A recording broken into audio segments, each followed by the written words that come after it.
Video ini hanya untuk mereka yang punya logika. Bagi yang tidak punya logika, skip aja. Ada kabar baik setidaknya bagi saya. Eksepsi atau nota keberatan 3 terdakwa pengeroyokan saya April lalu ditolak oleh Majelis Hakim di Pengadilan Jakarta Pusat. Total terdakwa dalam kasus ini sebenarnya berjumlah 6 orang. Akan tetapi, hanya 3 terdakwa yang mengajukan nota keberatan atau eksepsi terhadap dakwaan jaksa penuntut umum. Dengan keputusan hakim itu, proses pengadilan akan dilanjutkan ke tahap pemeriksaan saksi-saksi. Tapi keputusan hakim ini rupanya membuat pengacara 3 terdakwa Egy Sujana meradang. Dia menyatakan tidak akan mengikuti tahapan sidang berikutnya. Dengan kata lain, dia memboikot. Menurutnya, buat apa dia mengikuti sidang berikutnya? Pengadilan itu katanya sudah berbeda jauh dari segala rasa keadilan yang ada. Egy menilai ada perbuatan melawan hukum yang terjadi dalam kasus ini. Alasan keberatan Egy adalah klien yang didampinginya, Abdul Latif, belum memiliki kuasa hukum. Hakim Ketua Dewa Ketut Kartana menanggapi permintaan Egy dengan tegas. Menurutnya, majelis hakim melihat apa yang sudah ada di berita acara pemeriksaan. Dalam berkas itu terbaca bahwa Abdul Latif sudah memberikan keterangan dengan didampingi penasihat hukum. Egy ngotot. Egy menganggap hakim hanya membaca berkas perkara tapi mengabaikan fakta persidangan. Menurutnya hakim hanya menilai apa yang tercantum dalam berkas. Namun hakim ketua tetap dalam sikapnya. Pengadilan, kata hakim, tidak bisa menunggu terlalu lama. Proses pengadilan ini sudah berlangsung 3 bulan dan selama itu pula terdakwa mendekam di tahanan. Usai sidang, Egy menyebut akan menggugat jaksa, polisi, dan hakim masing-masing sebesar 1 triliun rupiah, jadi total 3 triliun rupiah. Dalam pandangan saya, keberatan yang diajukan mengada-ada. Mereka sekedar ingin menunda-nunda proses pengadilan. Pengeroyokan saya jelas terekam, tak ada yang bisa membantahnya. Sekarang pertanyaannya cuma apakah tindak kekerasan itu dilakukan secara terencana atau sekedar tindakan spontan? Apakah dilakukan secara perorangan atau kompakan bersama-sama? Adakah tujuan lebih jauh daripada sekedar melukai saya? Misalnya ingin membunuh saya. Adakah yang menginstruksikan pengeroyokan? Pertanyaan-pertanyaan ini yang mudah-mudahan terungkap di pengadilan. Sejauh ini informasi yang dikumpulkan jaksa penuntut umum terkesan menunjukkan bahwa sebetulnya ke-6 terdakwa saling mengenal. Yang menarik, pengadilan menunjukkan bahwa pengeroyokan ini ada kaitannya dengan partai Masyumi Reborn. Ini agak ironis sebenarnya. Di masa lalu, Masyumi adalah partai yang diisi oleh banyak cendekiawan Muslim. Di masanya, Masyumi dikenal sebagai partai Muslim pintar. Tapi apa yang dilakukan para kadernya saat ini jauh dari kesan pintar. Memang baru nanti di pengadilan bisa diketahui berapa banyak anggota Masyumi yang terlibat. Sejauh ini yang hampir pasti adalah satu orang bernama Marcos Iswan. Ini diakui Ketua Umum Partai Masyumi Reborn Ahmad Yani. Tapi dia membantah tindakan Marcos itu terkait dengan partai. Kata Ahmad, Masyumi itu mengedepankan ide dan gagasan. Jadi pengeroyokan itu jelas bukan atas nama partai. Namun demikian, Masyumi baru tetap memberikan advokasi dan bantuan hukum. Menurut Ahmad Yani, hanya Marcos yang anggota resmi Masyumi Reborn. Kelima lainnya tidak. Mungkin saja mereka adalah simpatisan Masyumi Reborn, kata Ahmad Yani. Atau memberi dukungan. Tapi yang jelas, kelima orang itu tidak terdaftar sebagai anggota Masyumi Reborn. Para pelaku pengeroyokan saya itu konsisten menjawab bahwa tindak kekerasan itu dilakukan tanpa rencana. Mereka mengaku semula hanya ingin ikut bersama unjuk rasa mahasiswa yang menolak rencana amandemen UUD 45 agar presiden bisa terpilih 3 kali. Di lapangan mereka mengaku hanya terpancing ikut mengeroyok saya.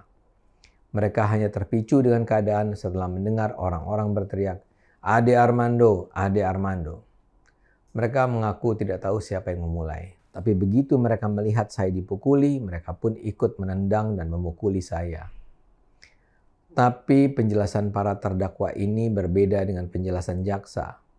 Saya dikeroyok oleh sebenarnya mungkin belasan orang di depan gedung DPR Jakarta Pusat. Namun ke-6 terdakwa adalah orang-orang yang terekam wajahnya oleh kamera foto dan video para wartawan. 6 pengeroyok yang ditahan itu adalah Marcos Iswan, Komar, Abdul Latif, Al-Fikri, Hidayatullah, Dia Ul Haq, dan Muhammad Bagja.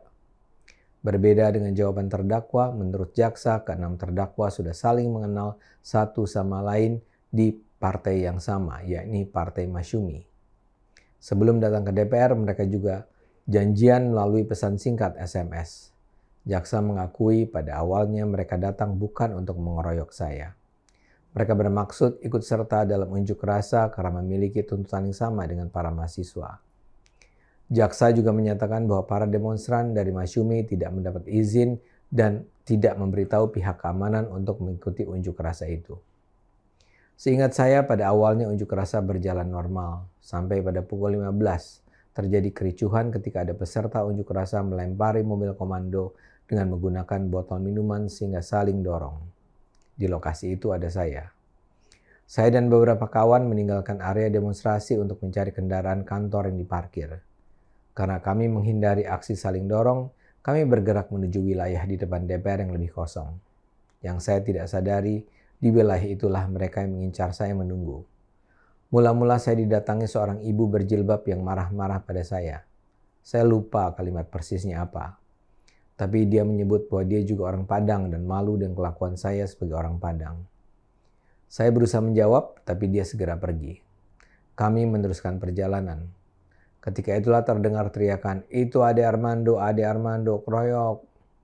Setelah mendengar teriakan tersebut, para terdakwa dan kawan-kawan lainnya bergerak. Saya mula-mula dihajar dari belakang, yang disasar adalah kepala saya.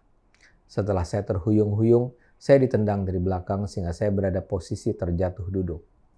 Pada saat itulah para pengeroyok menghujani saya dengan pukulan dan tendangan. Yang paling keras tentu saja tendangan yang berulang-ulang ke arah kepala saya. Saya hanya bisa melindungi kepala saya sambil bertakbir Allahu Akbar berulang-ulang. Menurut jaksa, setelah serangan ke-6 terdakwa itu, massa lainnya ikut mengeroyok. Mereka bukan cuma memukul, tapi juga berusaha menelanjangi saya. Mereka bahkan dengan sengaja mencegah jangan sampai ada orang yang masuk ke dalam lingkaran pengeroyokan. Saya tidak tahu berapa lama tindak kekerasan dilakukan. Namun menurut salah seorang teman, penendangan dan pemukulan saya berlangsung sekitar 10 menit. Untunglah kemudian teman-teman saya berhasil memanggil polisi untuk menyelamatkan saya. Akibat aksi polisi itulah saya berhasil ditarik keluar dan dirawat mula-mula oleh polisi dan kemudian dibawa ke rumah sakit Siloam. Akibat pengeroyokan saya mengalami pendarahan di otak, luka di kepala, di wajah, dan bagian-bagian tubuh lainnya. Alhamdulillah dalam kurang lebih 1 bulan, berkat penanganan dokter-dokter rumah sakit Siloam yang luar biasa, saya dinyatakan sembuh dalam 1 bulan itu. Dokter yang menangani saya bilang saya harus bersyukur dengan kondisi saya. Menurutnya, penendangan berulang-ulang terhadap kepala saya itu bisa mematikan, atau paling tidak merusak secara permanen otak saya.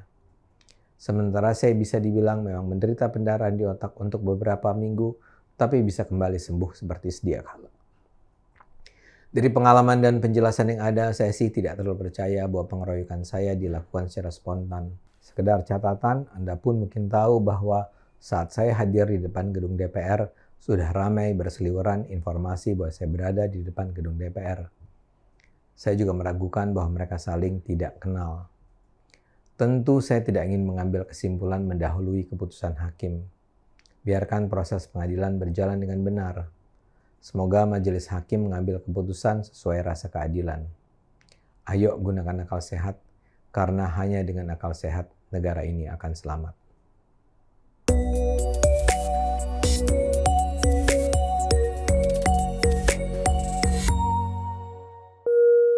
Video ini hanya untuk mereka yang punya logika. Bagi yang tidak punya logika, skip aja.